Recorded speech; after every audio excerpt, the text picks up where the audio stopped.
Mabuhay! Kumusta? I'm your Guro Albine. Welcome to Learning with Albine. Do you wish to learn Tagalog? Come join me. Join the community of Porinoys and Porinays practicing Tagalog. All my tutorials are suited to both beginners and intermediate in Tagalog. Is it your first time in this channel? Yeah, consider subscribing. And our videos, our presentations are about Tagalog language tutorials or general Tagalog practice episodes. Yes, and if you are subscribed already, kindly hit the bell notification button so you won't miss the future new episode. This episode or this tutorial consists of 4 parts. First, we have vocabulary building, and then followed by dramatization to test your listening skills. And then, of course, after that listening skills testing, so we will have to proceed with Tagalog to English translation. And then, of course, we will have a short quiz. Are you ready? Let's begin.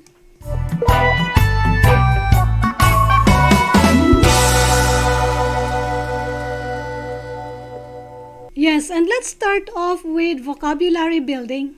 And I believe this is very important to start off with vocabulary building so that when you hear our script or our conversation for today, you already know what some words mean. Remember the word kailangan. Kailangan is what we call subjunctive verb. Kailangan is for subjunctive verb. It means need, kailangan. And of course, followed by gusto.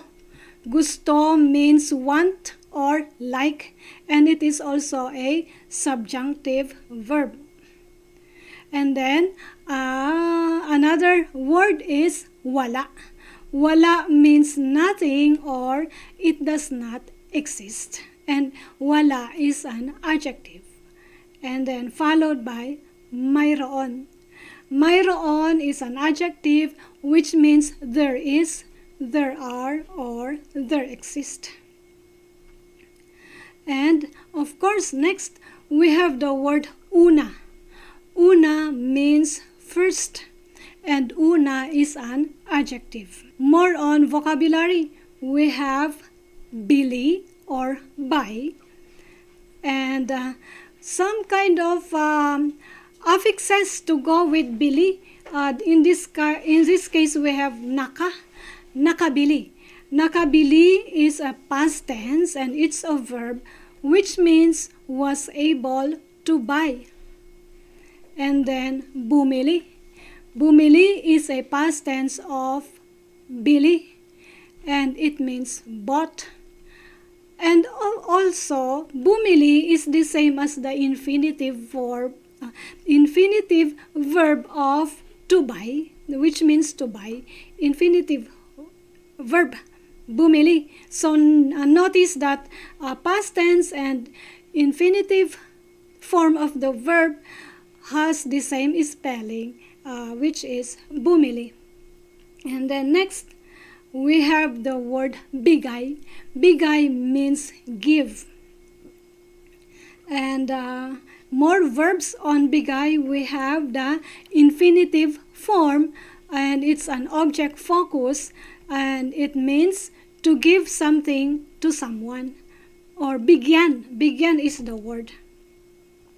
Next, we have the word pakibigyan. Pakibigyan is a verb in its imperative, and it means please give something. And then another word, the root word, which we call alam. Alam means know. And then to form the verb of alam, we have the word alamin. And alamin is an infinitive verb and an object-focused verb, which means to know. And the future tense of the word alamin is aalamin. Aalamin, of course, in English, it means will know. Okay, so this episode is under the playlist called The Continuing Saga of a Half-Pinoy. Let's proceed with dramatization this time. Okay, listen very carefully. Ang nakaraan. Bumili ng SIM card si Mars sa isang telecom shop. SIM card lang ang kailangan niyang bilhin dahil nakabili na siya ng portable Wi-Fi device sa ibang bansa. Gusto ko pong bumili ng kape. Sige sir, anong kape ang gusto mo? Iyong mula sa Pilipinas. Pakibigyan mo po ako ng kapeng Mount Apo. Mount Apo, teka lang sir at aalamin ko muna. Sige po. Pasensya sir, walang kapeng Mount Apo. Talaga? Yung mula sa Benguet. May 3 klase dito mula sa menu. Kaliking, ampukaw, at atok. Ampukaw lang ang meron, sir. Ang kaliking at ang atok ay wala. Ampukaw na lang, iyong malaki. So there you go. This is our Tagalog conversation for today. Let's proceed with our lesson proper for today. And I'm not comfortable with my glasses. It's getting foggy for some reason. It's okay. I hope this will work out right. Okay. Let's proceed. Let's start off with mga tauhan. Mga tauhan. First we have the Porenoy. I call this guy Porenoy. Yeah, the name is Mars. Si Mars. Ang pangalan niya ay Mars. Si Mars ay isang half-Pinoy at pansamantalang naninirahan sa Pilipinas. And then pangalawang tauhan, second character, we have what we call barista. Isang barista. Ang isang baristang ito, this barista, ay isang tauhan sa isang coffee shop. Okay? Tauhan means helper or employee, tauhan, or worker. And then let me proceed or let me present to you ang nakaraan. Ang nakaraan means previously. Okay. Okay, repeat after me if you are beginner in Tagalog, if you want to practice your Tagalog speaking. Repeat after me. Bumili ng SIM card si Mars sa isang telecom shop. SIM card lang ang kailangan niyang bilhin dahil nakabili na siya ng portable Wi-Fi device sa ibang bansa. Okay.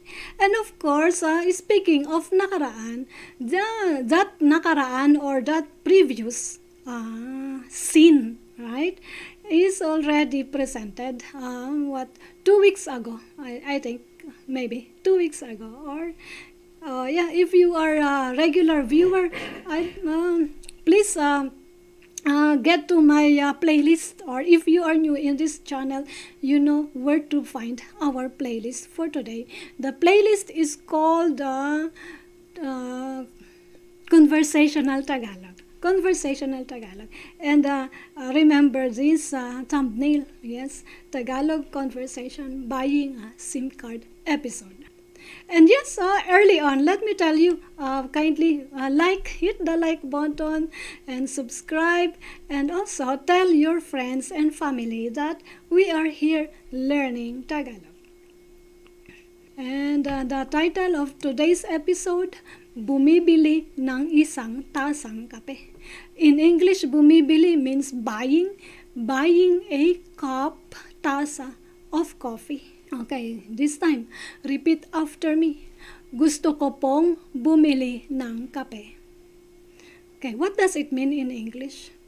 So it means as simple as, I want to buy a coffee, please.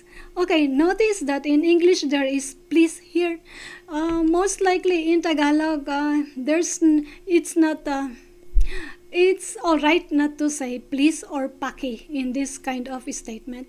Gusto ko pong bumili ng kape. Because the use of po means you are being polite already. So, please is not anymore required in this kind of sentence. Again, repeat after me. Gusto ko pong bumili ng kape. So, that is polite already. Next. Okay, this is what the lady or the employee or the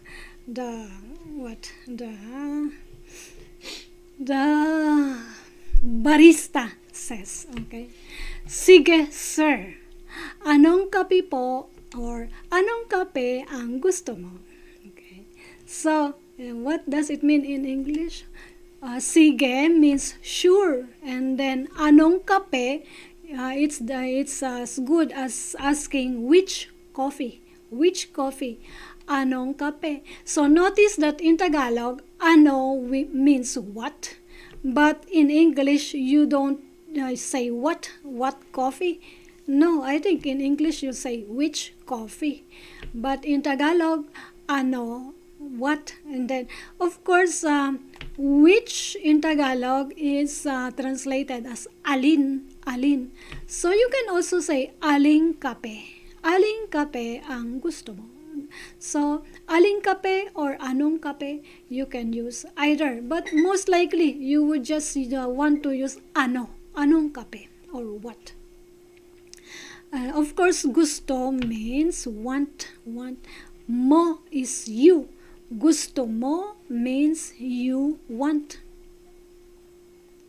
Okay, next. Iyong mula sa Pilipinas. Pakibigyan mo po ako ng kapeng Mount Apo. In English, the Philippine variety.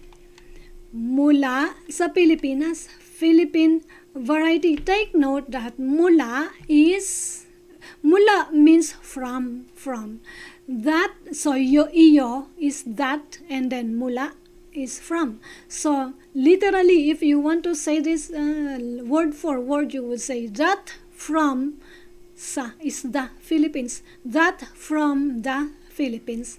But in English, I think it's just right to say the Philippine variety.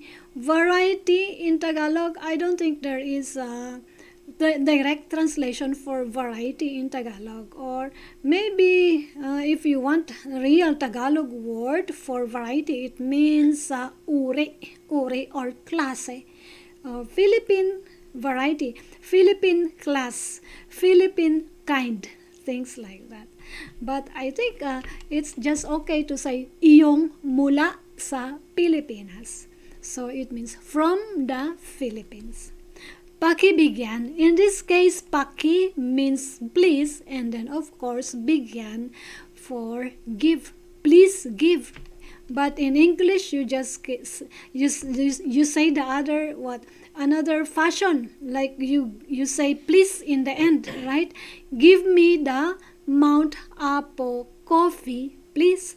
So when you say please in English, we say paki in Tagalog.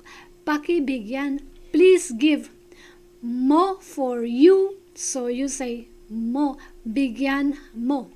And then of course you have the word po again. It's a particle to mean that you are polite. So in this regard, both you get polite points 2 times.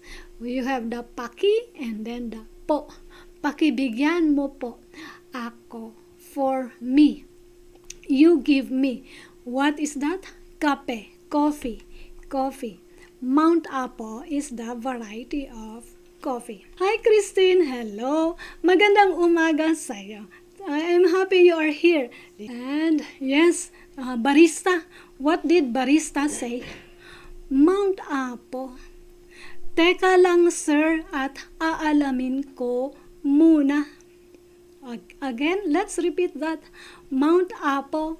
Teka lang sir at aalamin ko muna. What does it mean? In English, the way you say it in English, Mount Apo, wait sir, because I have to check first. Let's see. Mount Apo, of course. And then teka Teka means wait, wait. Okay. Or teka lang means wait. Or literally lang means just wait, sir. Right? But in English, you just say wait, sir. And then at it in this regard is literally at means end. But yeah, wait, sir, end. Yes. Teka lang, sir, end. Right? But in English, you say because. But instead of saying at, you would also use the word kasi. Yes, because in English, I use the word because. Now, you can also say kasi. Teka lang, sir, kasi. Okay. Aalamin ko. Aalamin ko means I have to check. I have to check. Muna means first. Muna means first. Next. Yes, enjoy, Christine. You said salamat po. You're welcome. Next. Okay, this is what Mars said. Sige po. What does sige po mean? It means okay. Just as simple as saying okay, right? Or sure, right? Sige po. Okay, barista again. Pasensya, sir. Walang kapeng Mount Apo. Okay? So, what does it mean? Pasensya, sir, walang kapeng Mount Apo. Yes, and feel free to comment down below your questions, even if I'm in the middle of my presentation. That's all right, and I will try to answer your question when I'm done with my presentation. Next, okay, in English, you say, sorry, sir. Okay, pasensya, sir. Sorry, sir. Mount Apo coffee is not available.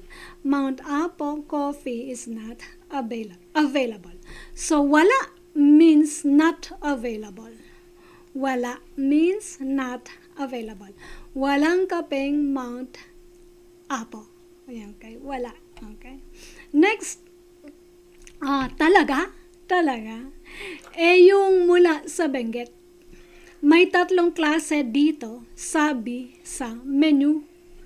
Kaliking, ampukaw, at atok. Okay? Again, repeat after me. Talaga, yung mula sa Benguet. May 3 klase dito, sabi sa menu. Kaliking, ampukaw, at atok. How do you want to say that in English? In English, really means talaga. Really. How about? When you mean how about, in Tagalog, we just say as simple as okay? Iyong.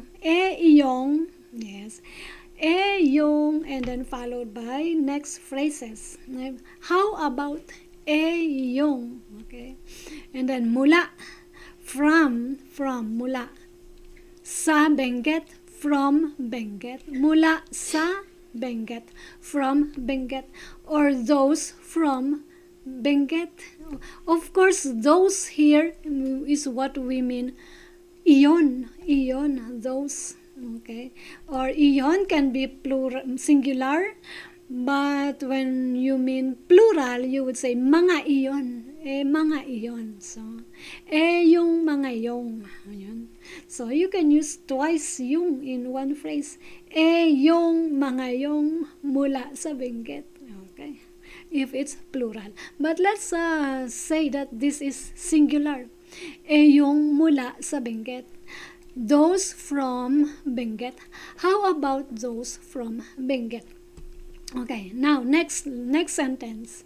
May tatlo. May tatlo means there are 3. May tatlo. Or in English, you say you have 3 kinds. You have 3 kinds.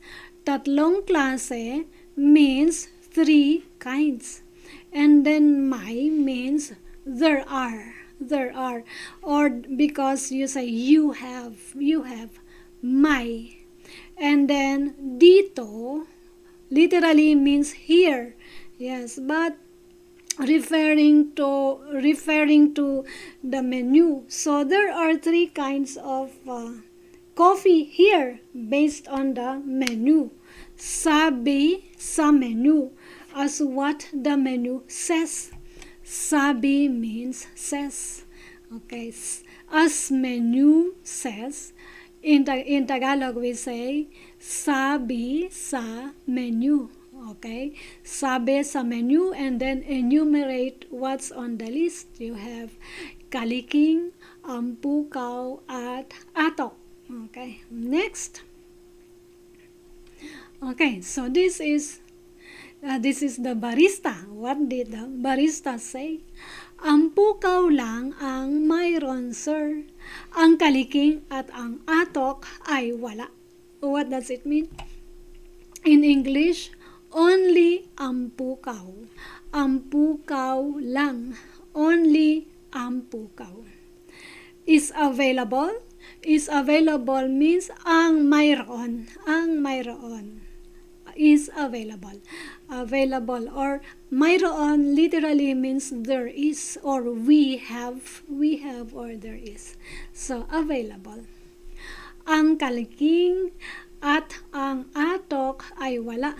Kaliking and atok are not available. Wala for not available. Okay? Let's proceed. Ang pukaw na lang iyong malaki. Okay? This is what Mars said. Ang pukaw na lang iyong malaki. Okay. I'll get ang pukaw then. Large. Okay? Ang pukaw na lang, if you say that in a coffee shop, ang pukaw na lang. I'll get ang pukaw then iyong malaki. Large. Okay, this our conversation for today is just simple, and yes, practice your Tagalog at the coffee shop. You so select Filipino run coffee shop, so you get to practice your Tagalog. And yes, of course, this video or this conversation is to be continued, but we are not done yet because this is just what second part of our episode for today. Yes, and with regards to Tagalog conversation, our Tagalog conversation goes on and on and on and on. Okay, and you want it for your practice, general practice in Tagalog, and to increase your vocabulary. Itutuloy means to be continued, of course. And of course, let's proceed with pagsusulit. This is part 3. Yes, Lara Christine is still here. And let's try our quiz for today. Quiz means pagsusulit. Let me see. And where is Lee? Yes, Lee and Lara Christine. Let's do it. Our quiz for today. Question number 1. Ano ang gustong bilhin ni Mars? Ano ang gustong bilhin ni Mars? And then question number 2. Anong klaseng kape ang unang napili ni Mars? Anong klaseng kape ang unang napili ni Mars? I don't want to translate this in English. I hope that you are able to understand what the question means. Okay, question number 3. Ano-anong mga kape ang wala? Ano-anong mga kape ang wala? Okay, I think we just have 3 questions for today, and yes, and if you want to have to get a copy of this presentation, you can go to our Patreon page, Be My Patron, and you can download this PDF in a PDF form. Okay. And let me see. And yes, when you download this presentation, I can give you a page like this so you can practice your Tagalog. So this is how you want to answer question number 1. Gustong bumili ni Mars ng, and then fill in the blank. Okay? Gustong bumili ni Mars ng blank. So you can practice this, speak the sentences in Tagalog, right? Next, kapeng blank ang unang napili ni Mars. Okay, fill in the blank, right? Number 3, ang mga kapeng ito ay wala. Okay? So, okay, maybe 3 or 2 only. I think that there are only 2 right answers here. Blank at blank, right? Blank at blank. Okay. Next. And of course, let me remind you that we are Clara Christine. Maybe you are interested. I hope that you can join us to our group coaching call. And if you are in Asia, maybe it's about 10 p.m. Tomorrow or tonight in your time in Asia, tonight 10 p.m. in the night for our session 1. Come join us. You're invited. And yeah, absolutely free. Take note. Yes. And let me see. And yes, more details on aralinworld.com. So you get the code, the link can be there also. Okay. And if you have more questions, you can email me. Okay. And yes, there you go. Some of our contents, our tutorials can be heard over on podcast also, so that even if you are out commuting, driving, or out in the gym, you can listen to our Tagalog tutorial. Okay, and this is the title. Kindly look up Tagalog with Albine. What channel or podcast, right? Next. And yes, let's wrap up this episode. To wrap up this episode, I like to tell you that you're given a good Tagalog conversation about buying a coffee. And also, you've learned some words and phrases to use at the coffee shop. And number 3, this episode is essential in your daily general Tagalog practice. And I acknowledge you, I honor you, I appreciate you for those who are here with me. And yeah, thank you so much. And let me say, I'm sending love, healing, joy, peace, protection your way. Mabuhay, mag-ingat, magkita tayong muli.